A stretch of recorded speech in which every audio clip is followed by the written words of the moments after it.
Welcome to Kavitha சமையலறை. இன்றைக்கி நம்ம பார்க்க போகிற ஸ்பெஷல் ரெசிபி ரொம்ப நல்ல சுவையான பச்சைப்பயிறு கிரேவி, க்ரீன் கிராம் கிரேவி. இது ஒரு north Indian style gravy. Chapati, puri, roti இதுக்கெல்லாம் ரொம்ப நல்ல ஒரு சைட் டிஷ்ஷாக இருக்குங்க. ரொம்ப ஈஸியாகவும் பண்ணிடலாம். பச்சைப்பயிறு ரொம்ப சத்தானது, நல்ல ப்ரோட்டீனும் ஃபைபரும் இருக்குது. இந்த மாதிரி செய்யும்போது ரொம்ப நல்ல சுவையாக இருக்கும். சப்பாத்தி ரோட்டிக்கு ஒரு பெஸ்ட்டு காம்பினேஷனாக இருக்கும். நான் ஒரு சில சமயம் தோசைக்கும் செய்வேன். இந்த கிரேவி ரொம்ப நல்லாயிருக்கும். சாதத்தோடவும் சாப்பிடலாம், நல்லாயிருக்கும். பட் சாதத்துக்கு நம்ம ஊர் ஸ்டைல் பச்சைப்பயிறு குழம்பு தான் எனக்கு ரொம்ப பிடிக்கும். அந்த ரெசிபி ஏற்கனவே நான் அப்லோட் பண்ணிட்டேன். நிறையா பேர் அது செஞ்சு பார்த்துட்டு ரொம்ப நல்லா இருந்ததா ஃபீட்பேக் சொல்லியிருக்கீங்க.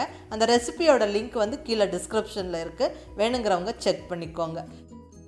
இப்போ சப்பாத்திக்கு ரொம்ப நல்ல பொருத்தமான டேஸ்டி ஹெல்தி பச்சைப்பயிறு கிரேவி எப்படி செய்கிறதுன்னு பார்க்கலாம் வாங்க.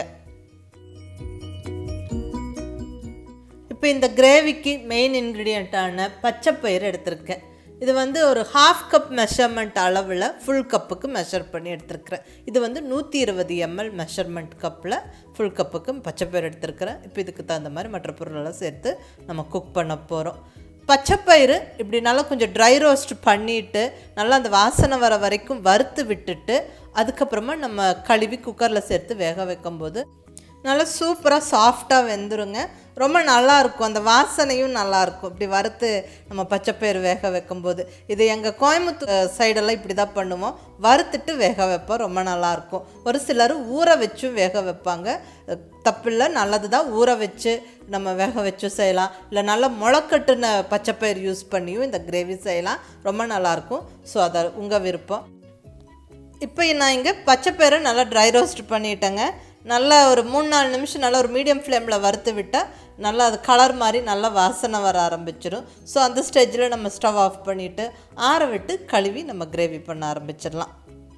குக்கர் வச்சாச்சு. குக்கர் சூடானதுக்கப்புறம் 1 ஸ்பூன் ஆயில், 1 ஸ்பூன் கீ, நெய் சேர்த்துக்கிறேன்.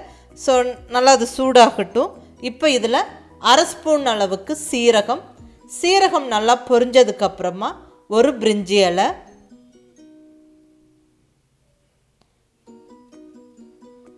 இப்போ அடுத்தது நல்ல பொடியாக நறுக்குன பெரிய வெங்காயம் 2. இந்த மாதிரி கிரேவியெல்லாம் செய்யும்போது வெங்காயம் தக்காளியெல்லாம் நல்ல பொடியாக நறுக்கிக்கணுங்க. அப்போ தான் நல்லா சீக்கிரமாக சாஃப்டாக வதங்கி கிரேவி நல்லா நம்மளுக்கு திக்காக கிடைக்கும். ஸோ நல்லா இங்கே பொடியாக நறுக்கின வெங்காயம் சேர்த்துருக்கிறேன். இந்த வெங்காயம் வந்து வண்டர் செஃப்புடைய ஃபுட் ப்ராசஸரில் கட் பண்ணினேன். இப்போ 1/2 ஸ்பூன் அளவுக்கு ஜிஞ்சர் கார்லிக் பேஸ்ட்டு, இஞ்சி பூண்டு விழுது சேர்த்துக்கிறேன். இதுவும் நல்லா அந்த பச்சை வாசனை போகிற வரைக்கும் நல்லா வதக்கி விடணும்.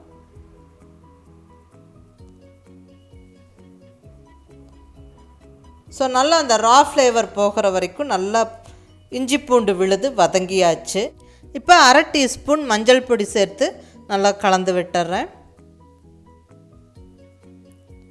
அடுத்தது இதுலேயே மசாலா பொடியெல்லாம் ஆட் பண்ணிடலாம்.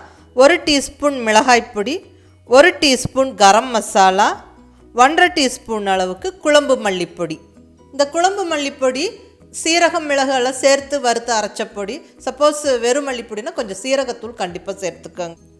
அடுத்தது 2 தக்காளி நல்ல பொடியாக நறுக்கி உள்ள சேர்த்துக்கிறேன். இதுவும் வந்து வண்டர் செஃப்புடைய ஃபுட் ப்ராசஸரில் தான் நறுக்குனேன். நிறையா பேர் கேட்குறீங்க இவ்வளோ பொடியாக எப்படி நறுக்குறீங்கன்னு. இதுவும் வந்து வண்டர் செஃப்புடைய ஃபுட் ப்ராசஸரில் தாங்க நறுக்குனேன். கிரேவிக்கெல்லாம் இப்படி கொஞ்சம் நல்ல பொடியாக நறுக்கிட்டால் ஈஸியாக நம்மளுக்கு வேலையாகும். கிரேவி நல்லா திக்காக நல்லா கிடைக்குங்க. ஸோ அதனால் நறுக்கியாச்சு. ஸோ வண்டர் செஃப்போட லிங்க் வேணால் கீழே டிஸ்கிரிப்ஷனில் இருக்குது, நீங்கள் பார்த்துக்கலாம். இப்போ கொஞ்சமாக உப்பு சேர்த்து நல்லா கலந்து விட்டு மூடி வச்சுட்டா ஒரு 2-3 நிமிஷத்தில் தக்காளி நல்லா அந்த மசிஞ்சு சாஃப்டாகி அந்த பச்சை வாசனையெல்லாம் போயிடும். ஸோ 3-4 நிமிஷம் நல்லா மூடி வச்சு குக் பண்ணினதில் தக்காளி பாருங்கள் நல்லா சாஃப்டாகிடுச்சு. நல்லா அந்த எண்ணெய் பிரிஞ்சு வர ஸ்டேஜ் வரைக்கும் வந்தாச்சு. இப்போ நல்லா கலந்து விட்டுட்டு நம்ம வந்து பச்சைப்பயிறு ஆட் பண்ணி விட்டுறலாம். நம்ம அதாவது ட்ரை ரோஸ்ட் பண்ணி கழுவி வச்ச பச்சைப்பயிறு ஆட் பண்ணிடுறேன். நீங்கள் ஊறின பருப்பையும் வந்து ஆட் பண்ணலாம். ஒரு 4-5 மணி நேரம் ஊற வச்சும் செய்யலாம், அது உங்கள் விருப்பம். ஸோ இப்போ பச்சைப்பயிறு ஆட் பண்ணியாச்சு. அடுத்தது தேவையான அளவு தண்ணி. ஸோ இங்கே நான் ஒரு 1.5 டம்ளர் அளவுக்கு தண்ணி சேர்த்துக்கிறேன். கிட்டத்தட்ட ஒரு 250 ml இருக்கும். நல்லா கலந்து விட்டுட்டு நம்ம வந்து தேவையான அளவு உப்பு சேர்த்துக்கலாம். ஏற்கனவே தக்காளி மசிஞ்சு வேகிறதுக்கு உப்பு சேர்த்துருக்குறோம். ஸோ அது ஞாபகம் வச்சு சேர்த்துக்கணும். இப்போ நல்லா லிட்டை போட்டு க்ளோஸ் பண்ணி வெயிட்டை வச்சு விட்டு ஒரு 5 விசிலுக்கு நம்ம குக் பண்ணி எடுப்போம். பச்சைப்பயிறு ஜம்முன்னு வெந்துடும். ஸோ 5 விசில் வந்து அந்த ப்ரெஷர் ஸ்டீமெல்லாம் தீர்ந்ததுக்கப்புறம் ஓப்பன் பண்ணுறோம். சூப்பராக நல்லா கமகமன்னு வாசனையோட கிரேவி ரெடி ஆயிடுச்சு. லைட்டாக அந்த கரண்டி வச்சு லைட்டாக மசிச்சு விட்டுறலாம் பருப்பை. பட் ரொம்ப மசிக்க வேண்டாம். கொஞ்சம் அந்த பச்சைப்பயிறு பருப்பாகவே முழுசாக தான் இருக்கணும். அப்போ தான் சாப்பிட்றதுக்கு நல்லாயிருக்கும். பச்சைப்பயிறு நல்லாவே ஃபுல்லாக ஜம்முன்னு வெந்துருச்சு. ஸோ ரொம்ப வந்து மசிக்க வேண்டாம். இப்போ நல்லா பொடியான இருக்கிற கொத்தமல்லி இலை ஒரு கையளவு தூவி விட்டு கிளறி விட்டு எடுத்து பரிமாறிடலாங்க. ஸோ சுவையான பச்சைப்பயிறு கிரேவி, ரொம்ப ஹெல்தியான கிரேவி ரெடி ஆயிடுச்சு. இப்போ சுட சுட சப்பாத்தியும் ரெடி பண்ணிட்டா சூப்பரான காம்பினேஷனாக இருக்குங்க.